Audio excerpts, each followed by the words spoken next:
పరిశుద్ధమైన నామానికి మహిమ కలుగును గాక. కూడి వచ్చిన దేవుళ్ళందరికీ శుభములు ఆశీర్వాదాలు దేవుడు దయచేయను గాక. ఆమేన్.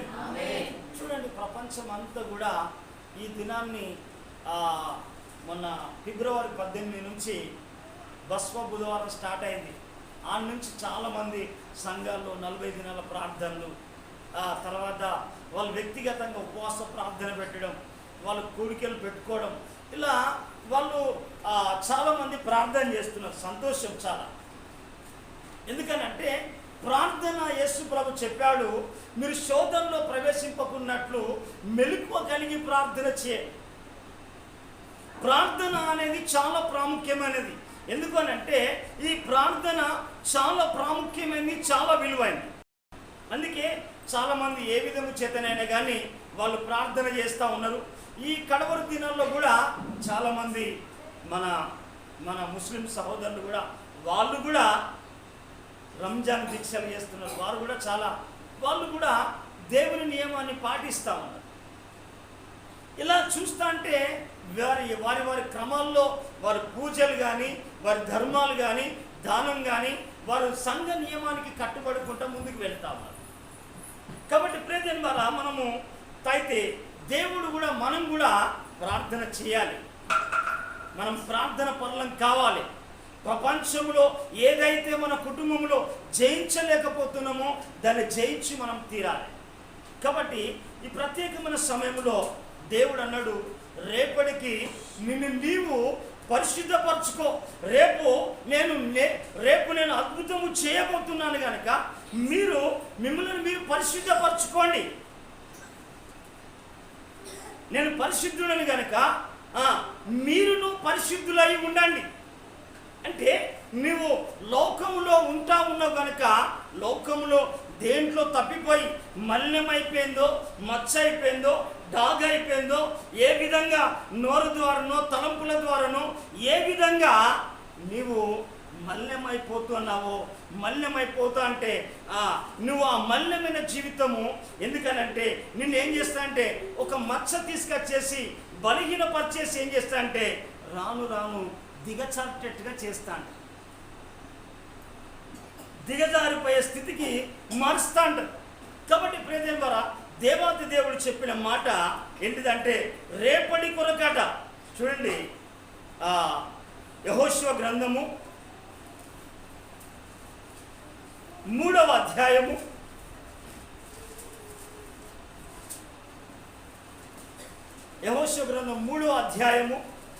5వ వచనాన్ని మనం చదువుకున్నాం. మరియు యెహోషువ రేపు యెహోవా మీ మధ్య అద్భుత కార్యములు చెయ్యను గనక మిమ్మును మీరు పరిశుద్ధపరచుకోండి అని జనులకు ఆజ్ఞాపించుడు. ప్రదేమ దేవుడు కూడా నన్ను ఏమంటున్నాడంటే, బిడ్డలారా, మీరు రేపటి కొరకు నేను మిమ్మల్ని అద్భుత కార్యములను మీ జీవితంలో ఒక నూతనమైన కార్యము చేయబోతున్నాను. ఎందుకనంటే నేను చేసే కార్యము నీ కంటికి కనబడదు, నీ చెవికి వినబడదు, మనిషి హృదయముకు గోచారం కాని కార్యాన్ని నేను చేయబోతున్నాను కనుక రేపటికి ఏంటంటే మిమ్మల్ని మీరు పరిశుద్ధపరచుకోండి. మిమ్మల్ని మీరు పరిశుద్ధపరచుకోండి. ఎందుకనంటే మీకున్న అపవిత్రత కానీ, పాపము కానీ, మీకు దేని ద్వారా, మాటల ద్వారా మీరు అపవిత్రపరచబడాలా, లేకుంటే దేవునికి దూరమై పాపములో పడిపోయిందా, లోకాశంలో పడిపోయిందా? ఎందుకనంటే దేనిలో మీరు పడిపోయిందో మిమ్మల్ని మీరు ఏం చేయాలంటే నా రక్తము ద్వారా మీరు కడగబడి మీరు పరిశుద్ధులుగా ఉంటే నేను రేపటి దినాన ఒక కార్యము చేయబోతున్నాను. ఎందుకు అనంటే పాపము అనేకమైన ఆలోచనలు తీసుకొస్తా ఉంటుంది, డౌట్స్ తీసుకొస్తా ఉంటుంది. అందుకే మనం దేవుని పిల్లకు ఎందుకనంటే ఏక మనసు, ఏకాభిప్రాయం కలిగి ఉండాలి. అంటే ఏకాత్మ రావాలి అని అంటే మనం కడగబడాలి, మనం సరిచేయబడాలి. అందుకే వాళ్ళు ఏకాత్మ కలిగి ఉన్నారు, ఏకాభిప్రాయం కలిగిండ్రు. దేవుడు నడుమంటే నడిచారు, కూర్చోమంటే కూర్చోమన్నారు, లేమంటే లేచారు. దేవుడు చెయ్యమన్నది చేశారు. అంటే అందుకే ఇప్పుడు ఏమంటారంటే వారు అక్కడ యెహోషువ కాలంలో మాట్లాడుతున్న మాట ఏంటంటే, రేపు మీ మధ్య నేను అద్భుత కార్యములు చేయబోతున్నా కనుక మిమ్మల్ని మీరు పరిశుద్ధపరచుకోండి. నీకు ఎందుకనంటే నేను పరిశుద్ధులను కనుక నీ లోపల ఏ మచ్చ కానీ, ఏ డాము కానీ, ఏ కలంకం కానీ నీ లోపల లేకుండా నువ్వు చూసుకోవాలి.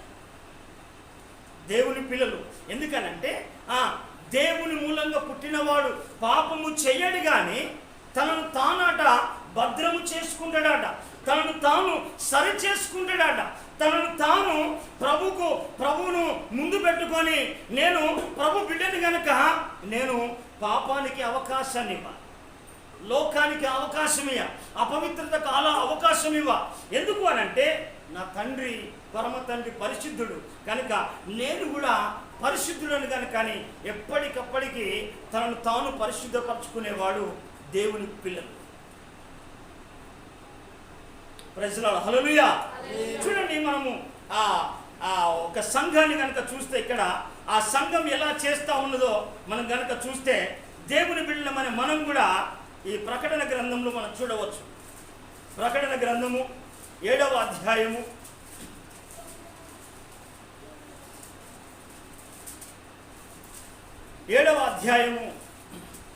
14వ వచనాన్ని మనం చదువుదాం. అందుకు నేను అయ్యా నీకే తెలియననగా అతడు ఇలాగ నాతో చెప్పారు, వీరు మహాశ్రమల నుండి వచ్చినవారా గొర్రెపిల్ల రక్తములో తమ వస్త్రములను ఉదుక్కొని వాటిని తెలుపు చేసుకున్న వారు. చపలు కొట్టి ప్రభుత్వం. ఎందుకంటే నీకున్న శ్రమలు కావచ్చు, నీకు శ్రమలు ఉండవచ్చు, ఎందుకంటే నీకున్న కష్టాలు ఉండవచ్చు, కానీ వారట మహాశ్రమల నుండి వచ్చిన వారు కనుక గొర్రెపిల్ల రక్తములో ఆ విలువైన రక్తము ద్వారా, నిష్కలంకమైన రక్తం ద్వారా ఏం చేసిందంటే వారు ఏమి చేయబడరంటే తమ వస్త్రమును ఉతుక్కున్నారు. అంటే వారి స్వభావాన్ని సరి చేసుకున్నారు. దైవ స్వభావం కలుగునట్లుగా మానవ స్వభావాన్ని తొలగించుకొని దైవ స్వభావాన్ని ధరించుకున్నారు. అంటే గొర్రెపిల్ల రక్తము ద్వారా, ఆ నిష్కలంకమైన నిర్దోషమైన రక్తం ద్వారా వాళ్ళు కడుక్కొని వారి వస్త్రములు ఉతుక్కొని ప్రభు ఎదుట ఉన్నారు. ప్రజలారా హల్లెలూయా. చూడండి, అక్కడ వాళ్ళు ఏంటంటే వారి రక్తము ద్వారా వాళ్ళు కడుక్కబడిండు. ఎందుకనంటే ఆయన రక్తము ప్రతి పాపమును, ప్రతి శాపమును కానీ, ప్రతి అపవిత్రత కానీ, దేవునికి ఆయాసపడేదాన్ని దేన్నైనా ఆయన రక్తము పరిశుద్ధపరిచేది. అందుకే దేవుని పిల్లలు ఎవరంటే పరిశుద్ధులు కనుక ఏం చేస్తారంటే ఆయన రక్తము ద్వారా, ఆ గొర్రె పిల్ల రక్తం ద్వారా మనం కడగబడాలి. ప్రతి దినము కడగబడాలి. ప్రతి దినము కడగబడి వాళ్ళు ఏం చేసిందంటే వాళ్ళు ఏం చేసిందంటే ఆయన సన్నిధిలో వేచి ఉన్నట్టుగా మన బైబిల్లో చూడవచ్చు. కింది వచ్చినమా, అందువలన దేవుని సింహాసనం ఎదుట ఉండి రాత్రింబగలు ఆయన ఆలయములో సేవిస్తా ఉన్నారు, ఆరాధిస్తా ఉన్నారు. చప్పలు కొట్టి ప్రభుని గారు. ఎందుకనంటే ప్రియమైన వారా, రేపటి దినములో నీ జీవితంలో, నీ కుటుంబంలో నీకు ఒక కార్యము చెయ్యాలి అని అంటే నిన్ను పరిశుద్ధపరచుకోవాలి. అంటే ప్రభువు మెచ్చుకునేవాడే యోగ్యుడు కానీ, ఎందుకంటే తనకు తానే యోగ్యుడు అనుకునేవాడు యోగ్యుడు కాదు. అందుకే మొదటగా మనం ఏం కావాలంటే దేవుని కార్యాలు మనము చూడాలి అని అంటే ఆయన గొర్రెపిల్ల రక్తములు మనము కడగబడాలి. రెండో మాట ప్రియదేవుని ద్వారా మనం చూడాలి. మనం గనుక రెండో మాట ఏంటిదంటే ఆయనతో సహవాసము చేయడం. ఆయనతో సహవాసము చేయడం. ఎందుకనంటే సహవాసం అనేది చాలా ప్రాముఖ్యమైనది. దేవుని వాక్యముతో సహవాసము చేయాలి. ఆయన కుమారుని యేసుక్రీస్తుతో సహవాసము చేయాలి. ఆయన వాక్యముతో సహవాసము చేయాలి. దేవునితో సహవాసము చేయాలి. తర్వాత దైవజనులతో సహవాసము చేయాలి. సంఘ సహవాసములో మనం సహవాసము కలిగి ఉండాలి. ఎప్పటికెప్పటికి సహవాసము. ఎందుకనంటే ఈ సహవాసము అనేది చాలా ప్రాముఖ్యమైనది. ఈ సహవాసము లేకపోతే మనం సమాధానంగా జీవించలేము. కలవరాలు, కన్నీళ్ళు, గొడవలు, అవరోధాలు, అవంచనలు స్టార్ట్ అవుతాయి. ఎందుకనంటే సహవాసం అనేది చాలా ప్రాముఖ్యమైనది. సహవాసము ఒకరికొరకు ఒకరు ప్రార్థన చేసుకునేది. సహవాసము ఏం చేస్తుందంటే దేవుడు ఆ సహవాసము ద్వారా నీ కుటుంబంలో సమాధానాన్ని కలగజేసేవాడు. ఈనాడు ఏం చేస్తుందంటే చాలామంది సహవాసం అనేది ఎవరికి వారే తయారవుతాము. ఎందుకు అనంటే సాతానుడు ఏం చేస్తానంటే ఈ సహవాసము లేకపోతే ఏం చేస్తానంటే ఒక్కొక్కరిని విరుస్తా అంటాడు. ఒక్కొక్కరిని ఏం చేస్తా అంటే విరుస్తా అంటాడు. కాబట్టి మనము దేవుని బిడ్డలం కనుక ఐక్యమత్యముతో ఉండాలి. సహవాసం అంటే ఐక్యమత్యం. ఎందుకనంటే ఆ సహవాసము లేనప్పుడు దుష్టుడు పొంచి ఉంటాడు. భక్తులు రాశారు పాట, నన్ను ఎవరు కదిలించలేరు, దేనికి లేదు. ఎందుకు? వెన్నంటి ఉన్న సహవాసం. ఆ సహవాసం ఏం చేస్తుందంటే నిన్ను పడిపోకుండా, నిన్ను జారిపోకుండా, తర్వాత నీ కొరకు వాళ్ళు నిరంతరం ప్రార్థన చేసేది సంఘ సహవాసమే. అందుకే దేవుని పిల్లలు ఒకరికొకరికి ఎప్పటికీ ప్రార్థన చేసుకోవాలి, ఒకరికొరకు విజ్ఞాపన చేసుకోవాలి. ఎందుకు అనంటే ఈ సహవాసముకున్న ప్రత్యేకత అలాంటిది.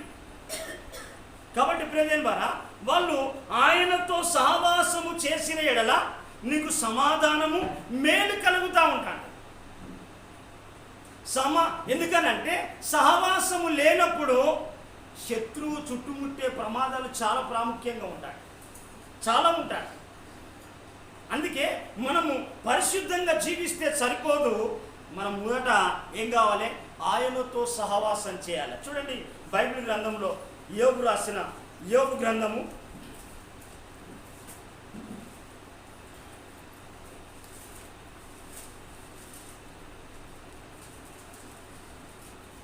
22వ అధ్యాయము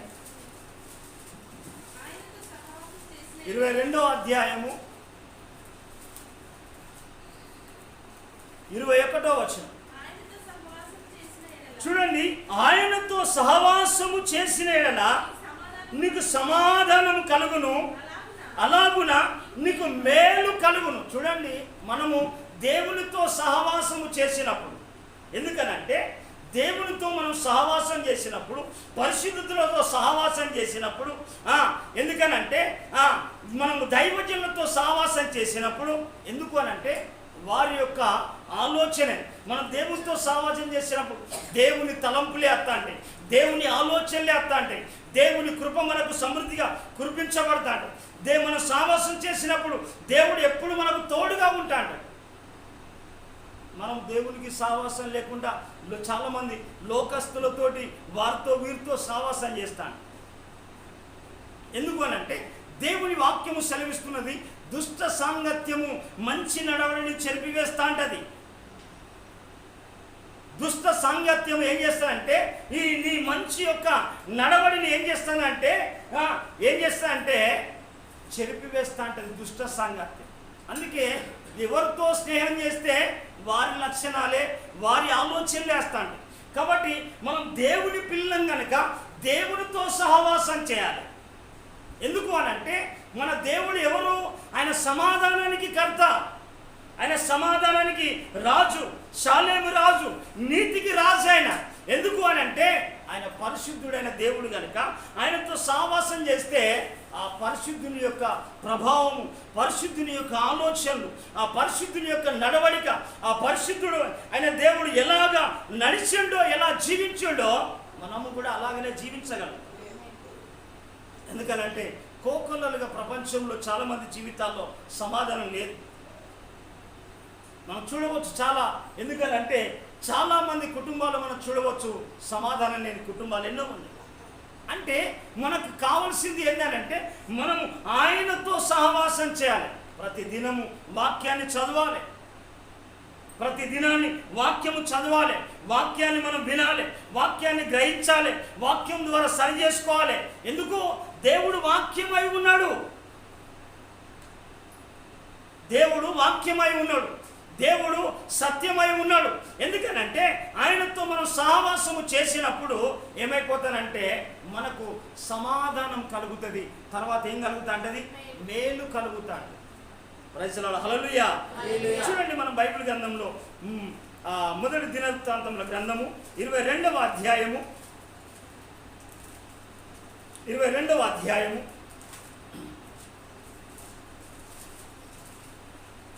వాక్యం.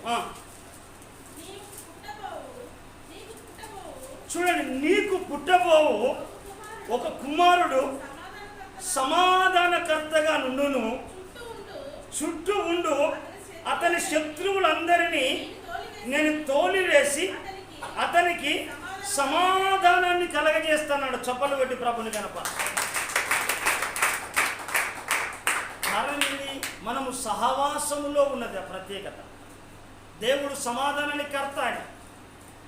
ఎందుకంటే అక్కడ ఏమంటాడంటే నీకు పుట్టబో ఒక కుమారుడు సమాధానకర్తగా ఉంటాడు. అంటే శాలోము నీ గర్భములో జన్మించాలి, నీ లోపల ఉన్న కలవరాలు తొలగిపోవాలి, అలజడులు తొలగిపోవాలి, అవరోధాలు తొలగిపోవాలి, అల్లరులు తొలగిపోవాలి, సమస్యలన్నీ తొలగిపోవాలి.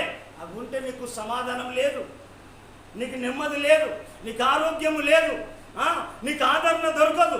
కారణం ఎందుకనంటే నీవు నీ గర్భంలో సమాధానకర్త జన్మించినప్పుడే నీకేమవుతుందంటే సమాధానం కలుగుతుంది. అంత ముందుకు దావీదు జీవితంలో ఎప్పటికీ యుద్ధాలే, ఎప్పటికీ రక్తపోట్లే, ఎప్పటికీ సమస్యలే. కారణం ఏంటంటే ఎప్పుడైతే దావీదు దేవునితో సహవాసం చేయడం మొదలుపెట్టిండో దేవుని ద్వారా అతని గర్భంలో సమాధానకర్త జన్మించాడు. అందుకే అక్కడ ఏమంటాడు నీకు పుట్టబో ఒక కుమారుడు సమాధానకర్తగా ఉండును. అయితే ఆ సమాధానకర్త మన ప్రభువైన యేసుక్రీస్తు. ఆ సమాధానకర్త ఎవరంటే మన పరిశుద్ధాత్మ దేవుడు. అతడు ఏం చేసినంటే నీ గర్భంలో జన్మించినప్పుడు, ఎందుకు సహవాసం అంటే ప్రార్థన ద్వారా నీకు సమాధానకర్త ఎప్పుడైతే జన్మిస్తాడో నీకున్న చుట్టూ ఉన్న శత్రువులందరినీ తోలివేసేస్తాడు. చుట్టూ శత్రుత్వాన్ని అంతా నిర్మూలన చేస్తా అంటాడు. ఆ నిర్మూలన చేసి ఏం చేస్తాడంటే తోలివేసి నీకు సమాధానం కలగజేస్తాడు దేవుడు. మనకు ఎందుకనంటే మనము ఏం కావాలంటే ఆయనతో సహవాసము చేసిన యెడల మనకు సమాధానమును మేలు కలుగుతాడు దేవుడు. మనం మొదట ఏం చేస్తాడంటే పరిశుద్ధంగా జీవించాలి. రెండవది సహవాసము చేస్తే మనకు సమాధానం కలుగుతుంది. మనం భూమి మీదే సమాధానం లేకపోతే చాలామంది సమాధాన పడడానికి ఇష్టపడరు. హల్లెలూయా. మనము దేవుని పిల్లం కనుక మనము సమాధాన పడాలి. మనము సమాధాన పడకపోతే సమాధానకర్త మన దగ్గర తోటి ఉండదు. హల్లెలూయా, హల్లెలూయా. సమాధానకర్త ఎందుకంటే ప్రదేశం ద్వారా మనము సమాధానంగా ఉండడానికి. ఎందుకంటే మనం ఇక్కడనే సమాధానంగా లేకపోతే ఆ సమాధాన రాజ్యంలో ఎలా సమాధానం ఉంటుంది నీకు? ఇక్కడనే తోటి సహోదరునితోటి తండ్రితోటి తల్లితోటి అన్నదమ్ములతోటి లేక బంధుమిత్రులతోటి దైవజనులతోటి సంఘంలో ఉన్న సహవాసులతోటి మనం సమాధానంగా లేకపోతే రేపు సమాధాన రాజ్యానికి నువ్వు ఎలా వెళ్ళిపోతావు?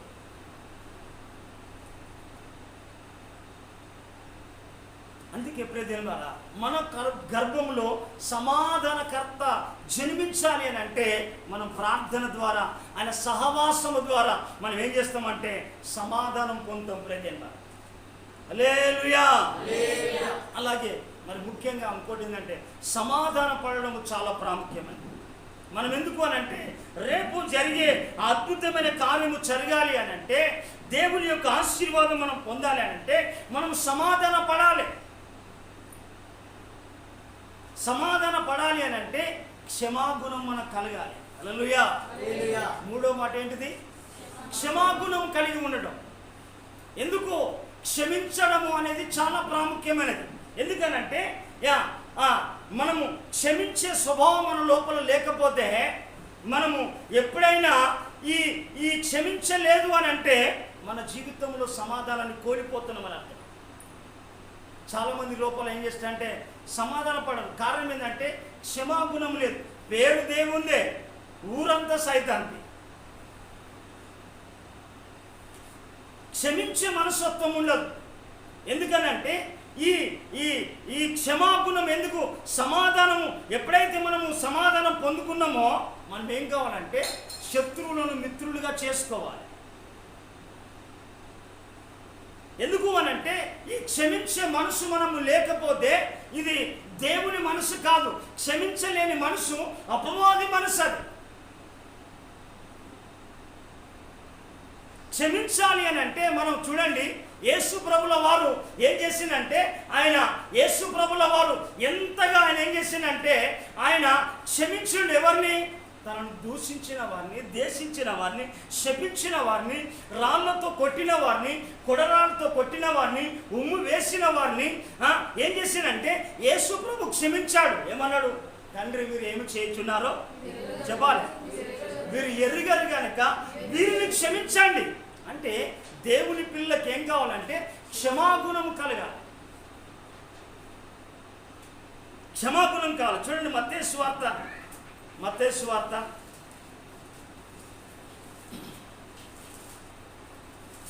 6వ అధ్యాయం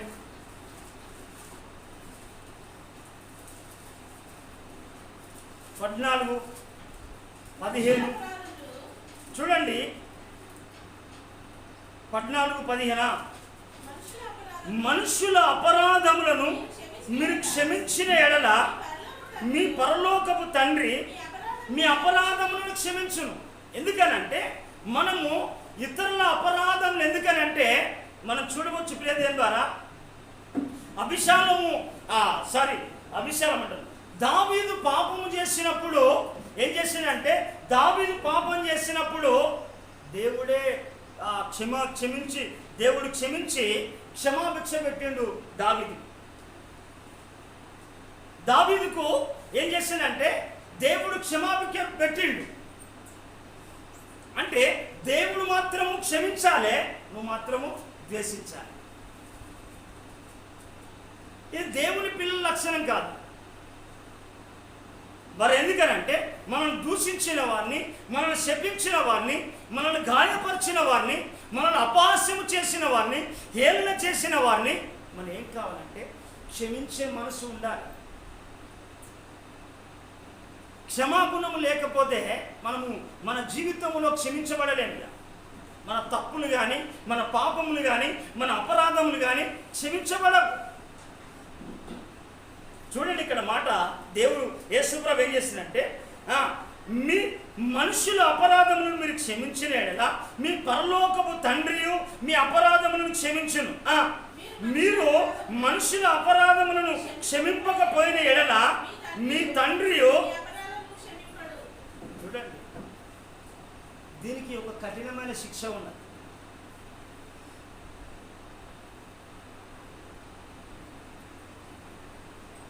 ఐతోపేలు ఏం చేసిందంటే ఐతోపేలు దావీదును క్షమించలేకపోయాడు. ఈ బత్షెబా ఎవరనంటే ఈ ఐతోపేలు యొక్క మనమరాలు.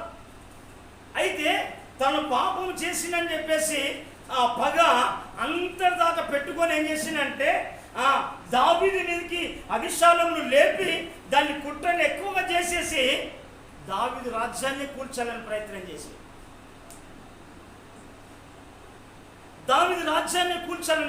చేస్తే చూడండి ప్రియదేవుని ద్వారా దేవుడు ఆ దావీదు ఏం చేసిందంటే ఆ దేవుని సన్నిధిలో క్షమించబడి దేవుడిని సన్నిధిలో బతిమాలుకుంటూ దాని విషయమే ప్రార్థన చేస్తే దేవుడు ఏం చేసిందంటే ఆ దేవుడు ఆ కుట్రను ఏం చేసిందంటే చెదరగొట్టితే ఐతోపేలు ఏం చేసిందంటే తన ఊరికి వెళ్ళి ఇంటికి వెళ్ళి ఉరి పెట్టుకొని చచ్చిపోయింది. హల్లెలూయా, అర్థమవుతుందా?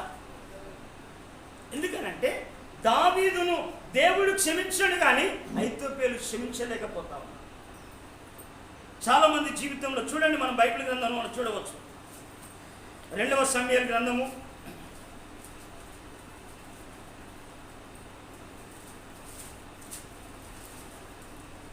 2 పరిశుద్ధుడవై మహిమా నీవే పాత్రుడవు బలవంతుడవై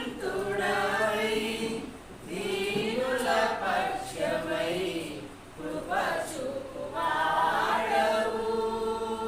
చూడండి 2వ సమూయేలు గ్రంథము 17వ అధ్యాయము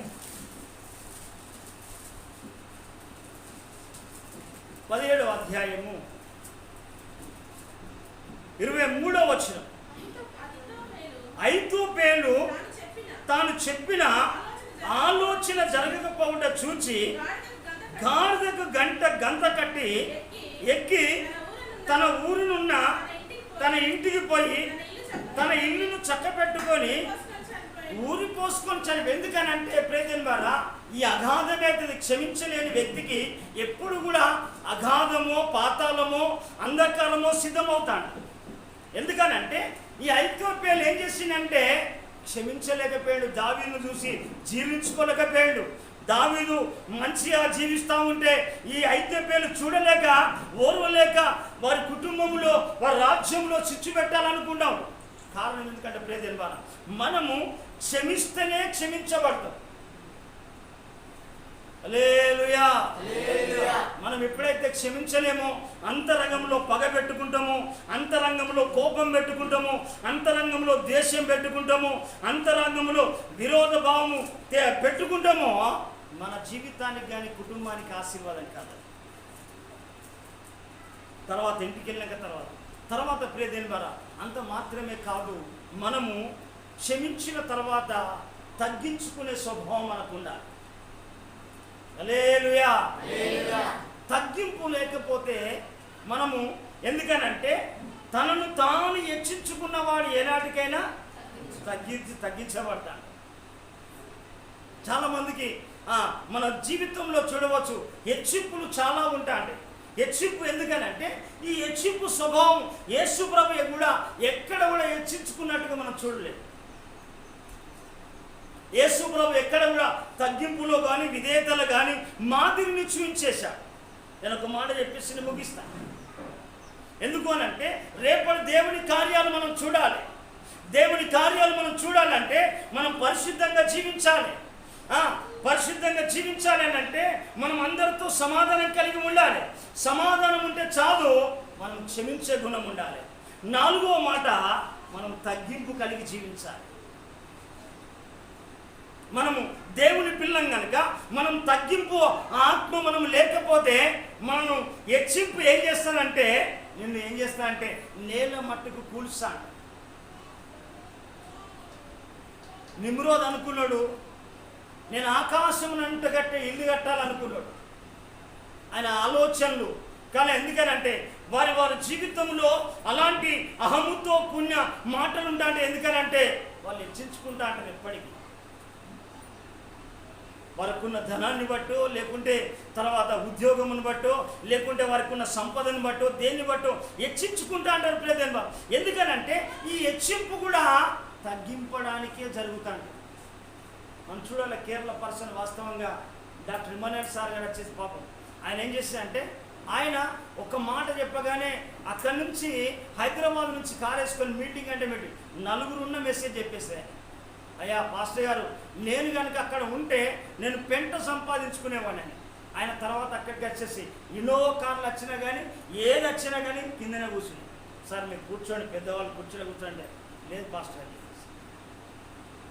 తగ్గింపు చాలా తగ్గింపు కలిగినాం. ఎందుకంటే ప్రియమైన వారా తగ్గింపు అనేది చాలా ప్రాముఖ్యమైనది.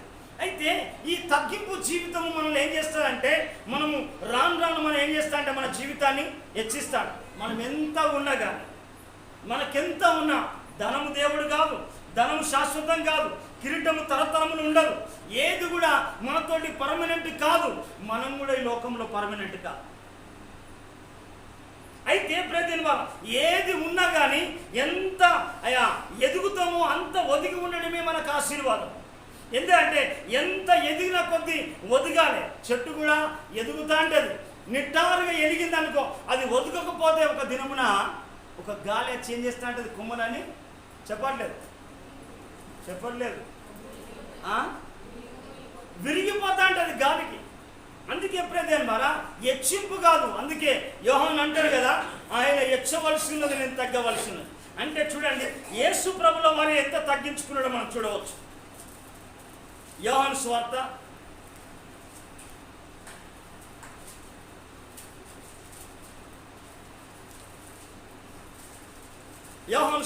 13వ అధ్యాయం.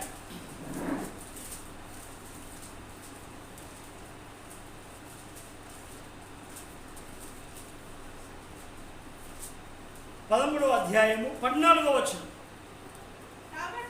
కాబట్టి ప్రభువును బోధకుడైన నేను చూడండి అక్కడ యేసు ప్రభు చెప్తా ఉన్నాడు ఏంటంటే, కాబట్టి ప్రభువును బోధకుడైన నేను మీ పాదములను కడిగిన యెడల మీరును కూడా ఒకరి పాదములను ఒకరు కడగవలసిందే. అంటే యేసు ప్రభు ఏం చేస్తా ఉన్నాడు అక్కడ ఆ భోజన భక్తిలో కూర్చుని ఆ ప్రభు బల్లారాధన ముందుకు ఏం చేస్తున్నాడంటే శిష్యుల పాదాలు కడుగుతాము.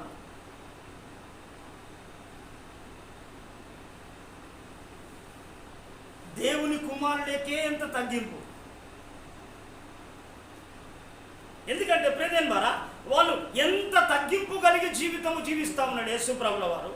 ఎందుకనంటే కాబట్టి ప్రభువును బోధకుడైన నేను మీ పాదములను కడిగిన యెడల మీరును ఒకరి పాదములను ఒకరు కడగవలసినదే. అంటే చూడండి యేసు ప్రభు ఏం చేసిందంటే పళ్ళెంలో నీళ్లు తీసుకొని పాదాలు తీసుకొని ఒక్కొక్కరి శిష్యులు ఏం చేసిందంటే ఆ పాదాలు కడిగి తన నడుముకున్న తువాలు తీసేసి వారి పాదాలు తుడుస్తావు.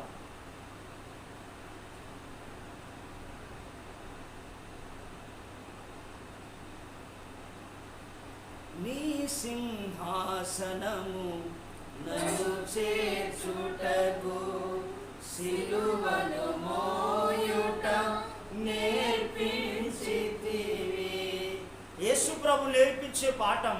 ఎందుకనంటే ఇక్కడ చెప్తా ఉంటాడు కింది మాట, నేను మీకు చేసిన ప్రకారము మీరును చేయవలనని మీకు మాదిరిగా ఇలాగ చేసి మీరు చప్పలు కొట్టి ప్రభుని గడపండి.